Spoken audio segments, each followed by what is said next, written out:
Hello, thank you for joining me today again on the Church History Trail.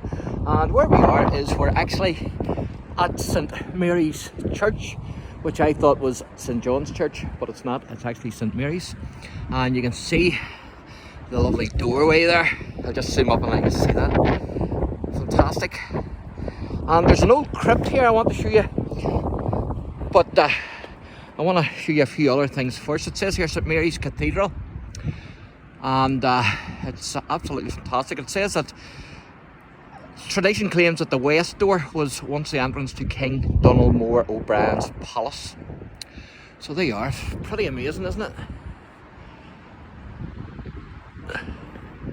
You can see the castellade part of it as well.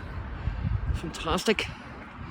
And so there's old graves up there as well, but I don't have a big lot of time to spend here, because most of my time was spent in the castle.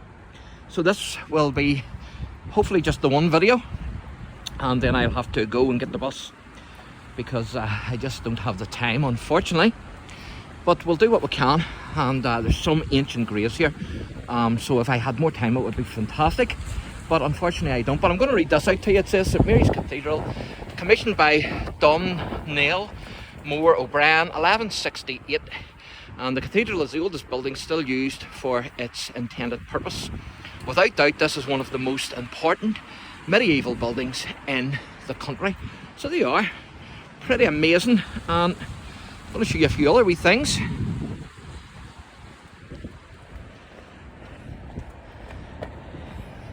As we go here, and my battery is very low, so I hope this doesn't cut out before I finish this recording, but if it does, I apologise. So I'm going to show you this gentleman here, because he's a very important character in the history of the site here.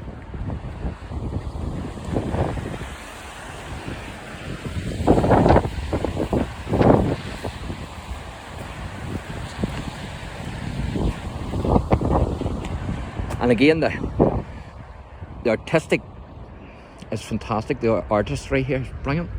But it's actually King Donald More O'Brien gifted this site to the church in 1168.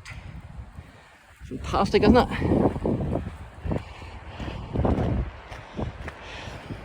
And there's a billboard that I'm going to show you.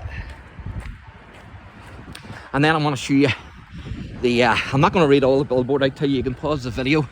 Do that for yourself, because my battery is flat and I don't want this video to end before I show you the vault, because the man's vault I'm going to show you was friendly with Henry VIII, King Henry VIII. But I'll read part of it. I tell you, it says the oldest part of the graveyard around St Mary's Cathedral dates from the 12th century, but the earliest burial records date from 1726. Still in use as an active graveyard, this churchyard has been hallowed ground for 9 centuries. Remarkable and noteworthy burials include the following, and it's a Sexton family vault that I want to show you. The vault, dating from 1753, is the resting place of the eminent Sexton families of Edmond Sexten, Arthur and Mayor of Limerick, and a friend and confidant of King Henry VIII. So that family goes right back to King Henry VIII, their descendant. Fantastic. The vault is decorated with ornate carvings depicting a monster symbolising the conflicts of life, and a pelican feeding her young with blood from her breast, both symbolic of Christ's sacrifice from humankind and of resurrection. There's a bombing vault as well. You can read those if you pause it. And there's a Protestant orphan grave. I haven't been looking for that because I just don't have the time. Dating from the 17th century, this plain burial plot contains the anonymous remains of children and young people. It bears a quotation from Matthew 18:14. Even so, it is not the will of your Father which is in heaven that one of these little ones should perish. You can see Bishop's grave there, burial plot, exchange wall, Lieutenant Henry Pearson. So you can pause it and read that if you want to. So that's amazing that this family here, the Sexton family, has a connection with King Henry VIII. So we'll go and have a look at that before this battery gives up on me. But before we do, I'm going to read this here to you, because there's a connection here with the Knights Hospitaller, because it says here, the Knights Hospitaller of St John of Jerusalem of Rhodes and of Malta maintained a frank house on this site 1212 to 1540. So there you are. That's another wee mausoleum, well, a big mausoleum. I think it dates from the 19th century if I remember rightly. But I'm not going to spend time on this one. But I think it's from the 19th century, yes it is. Because I don't want my battery to go down. There's the door there. As you can see. My battery is in the red here.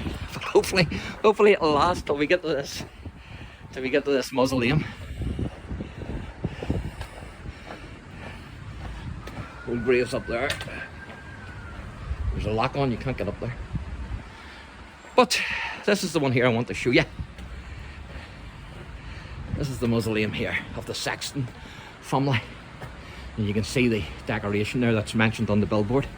You can see he's Sexton 1753. So it says here the Sexton family vault.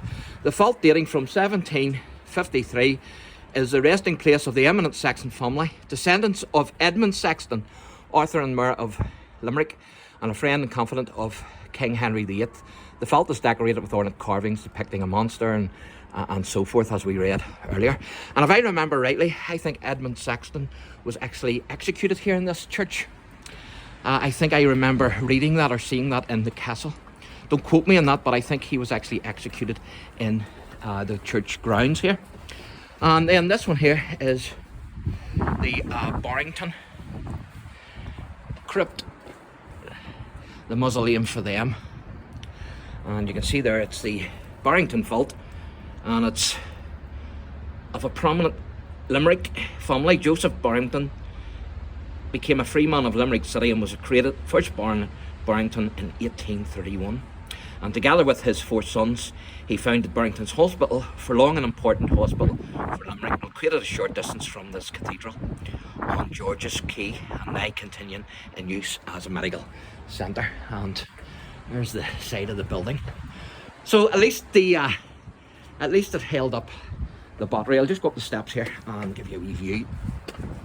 That's another mausoleum there. So there you go. And as I say, if I remember rightly, Edmond Sexten, I think, was executed here. I think I remember watching a wee video of that when I was in the castle. So I'll show you this mausoleum here. And then we'll have to wrap this wee video up. So there you go. We'll see if I can read this here. It's hard to make out. Erected to, I think it's erected to the memory of Thomas Miles.